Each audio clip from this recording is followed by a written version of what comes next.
मेरे सामने खड़ी हूँ इस्लामी मुल्क में, तो आपके सर पे दुपट्टा नहीं है। आपने मुझे मेरी परमिशन के बगैर टच किया, आपको पता है ये कितना बड़ा गुनाह किया। जो एक एटम हमने पावर जो हमने हासिल किया है उसी के सर पे हम नाच रहे हैं। पाकिस्तान के पास एटम बम है, ये मरे पड़े लोग। इंसल्ट हमें फील होती नहीं है, तारीफ कोई करता नहीं है। क्राइम करने में, जुर्म करने में मर्द मुसलमान आगे पाकिस्तान के की औरतें आगे? औरतें हैं। अगर पाकिस्तान के पास एटम बम है तो इंडिया के पास पीएम मोदी है। वो चांद पे चले गए ना तो हम फौरन कह देंगे आप चांद पे चले गए, लेकिन आपके पास वॉशरूम्स नहीं है।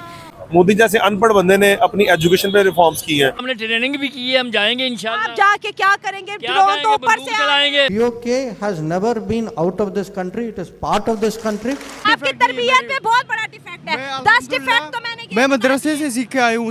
ये मदरसा प्रोडक्शन है, करे क्लैपिंग जरा। आप क्यों नहीं बजा रहे तालियां? दोस्तों, POK को लेकर के इंडिया से अब बड़ा बड़ा बयान आने लगा है। कई बार राजनाथ सिंह कह चुके हैं कि POK हमारा है, हम उसे लेके रहेंगे। अमित शाह ने भी कहा है, अब एस जयशंकर साहब ने भी कह दिया कि POK इंडिया का एक पार्ट है और हम उसको बहुत जल्द लेके रहेंगे। और पाकिस्तान बौखला गया है। पाकिस्तान तो धमकी दे ही रहा है, लेकिन पाकिस्तान की तरफ से हमारे ही कुछ मंत्री हैं, उनको भी डर हो गया है कि अगर POK सभी में भारत में आ गया तो हमारा तो पॉलिटिक्स बंद हो गया। कश्मीर करके हम लोग राग अलाप देते हैं, कश्मीर का मुद्दा समाप्त हो गया। अब रहा एक बचा कुचा POK। तो नमस्कार, आदाब, सत श्री अकाल, राम राम। मैं आपका दोस्त मिस्टर टिप्पी। चलिए चलते हैं वीडियो की तरफ। वही जो एक एटम हमने पावर जो हमने हासिल किया है उसी के सर पे नाच हमने बना लिया है। हाँ, बस उसी के सर पे हम नाच रहे हैं, क्योंकि हमारी आर्मी दुनिया की नंबर 1 आर्मी है। सॉवरेन मुल्क है और कि उनकी भी इज्जत है, और उस इज्जत को कायम रखते हुए आप उनसे जितनी कड़ी बात करना चाहते हो करो, लेकिन बात तो करो। बंदूक को लेकर आप घूम रहे हो और उससे क्या हाल मिला? कुछ नहीं, तनाव बढ़ते जाता है। और कोई भी पागल वहां आ जाए तो क्या होगा देश का? उनके एटम बॉम्ब है। ये हो क्या रहा है? क्या कुछ लोग हमारे यहाँ जो है वो ये समझ रहे हैं कि जी वानी शंकर अय्यर साहब ने जो है ना वो भारत की गवर्नमेंट को पाकिस्तान से बड़ा डरा दिया। जी एटम बम है उनके पास, ठीक है, चला भी सकते हैं, और अगर चला दिया तो वो लाहौर से अमृतसर आने में ज्यादा टाइम नहीं लगेगा, ये भी उन्होंने कह दिया। लेकिन साथ साथ वो ये भी कह रहे हैं कि वहां पे पागल रहते हैं, अगर किसी पागल ने बम चला दिया। मतलब मुझे तो समझ नहीं आ रही कि सर आप हमारी तारीफ कर रहे हैं या आप हमारी इंसल्ट कर रहे हैं। वैसे इंसल्ट हमें फील होती नहीं है, वैसे तारीफ कोई करता नहीं है, लेकिन इंसल्ट हमें फील नहीं होती। लेकिन फिर भी कांग्रेस बार बार अपने ही देश को डराने की कोशिश करती है। वो कहते हैं संभल के चलो, पाकिस्तान के पास एटम बम है, पाकिस्तान के पास एटम बम है, पाकिस्तान के पास एटम बम है। ये मरे पड़े लोग ये देश के मन को भी मार रहे हैं। आज तो पाकिस्तान का हालात ये है कि बम को संभालना कहां, वो भी उसके बस का रोग नहीं है। अब तो वो बम बेचने के लिए निकले हैं, वाला मिल जाए, खरीदने वाला मिल जाए, और लोगों को मालूम है क्वालिटी में सब नहीं है, वो माल भी बिकता नहीं है। पॉलिटिशियन ने ये बकायदा तौर पे बोला है कि अगर पाकिस्तान के पास एटम बम है तो इंडिया के पास पीएम मोदी है। पाकिस्तान के पास एटम बम हो सकता है, भारत के पास नरेंद्र मोदी है। जिस तरह पाकिस्तान में ये नैरेटिव बेचा जाता है पॉलिटिकली पॉइंट स्कोरिंग के लिए कि मोदी का यार गद्दार है, इसी तरह इंडिया में भी रेसिस्ट है। बेसिकली हमारे सब कॉन्टिनेंट की ये प्रॉब्लम है। मोदी जब आया था इसी तरह का वो अपना बेच के नैरेटिव बिल्ड करके आया था, और लग भी ये रहा था कि पाकिस्तान के आगे साथ जंग छेड़ देगा, और हम समझते थे कि पाकिस्तान ऐसा तो कुछ नहीं हुआ। लेकिन देखिए ना, उन्होंने आगे वर्क किस पे किया है। मोदी जैसे अनपढ़ बंदे ने अपनी एजुकेशन पे रिफॉर्म्स की है, उन्होंने अपनी हेल्थ पे रिफॉर्म्स की है, उनमें अपना इंफ्रास्ट्रक्चर, आपने देखा रिसेंटली वो जो इंडिया के अंदर हुई है डेवलपमेंट्स, इंफ्रास्ट्रक्चर की रेलवे लाइन उन्होंने बिछा दिया, अब वो टनल वो जोड़ना चाह रहे हैं, ब्रिज जोड़ना चाह रहे हैं दुबई के साथ। ये इंडिया की एक अनपढ़ बंदे ने ये करा दी है।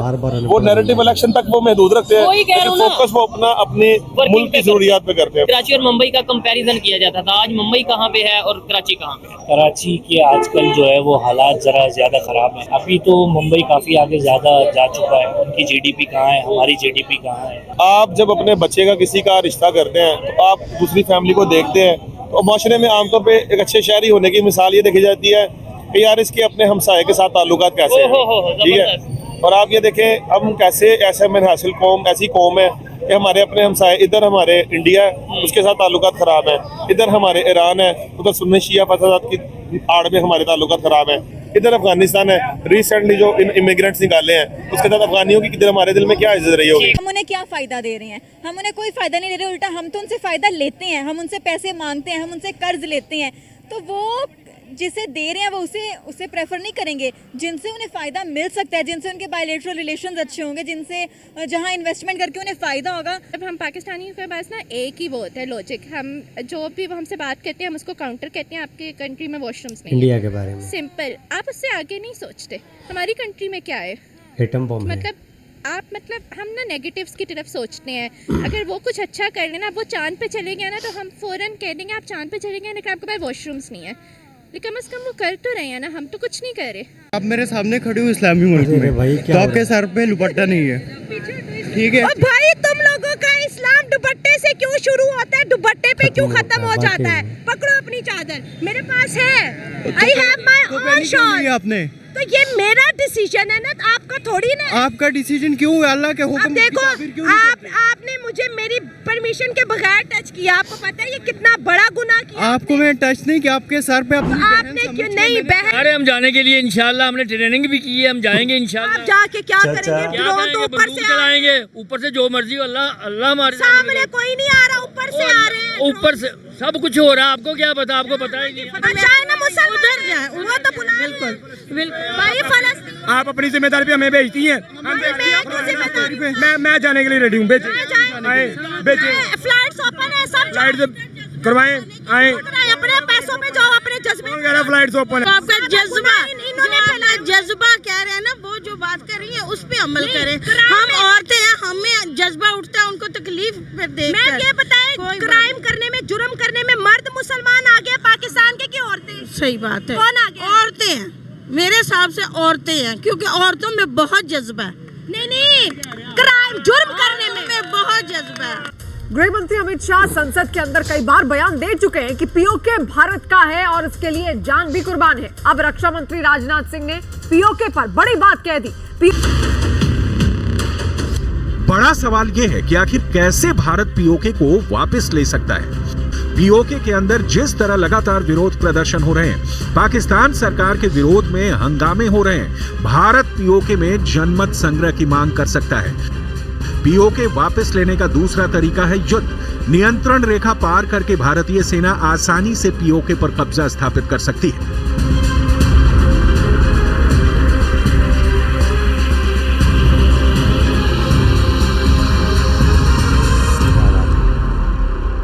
POK has never been out of this country. It is part of this country.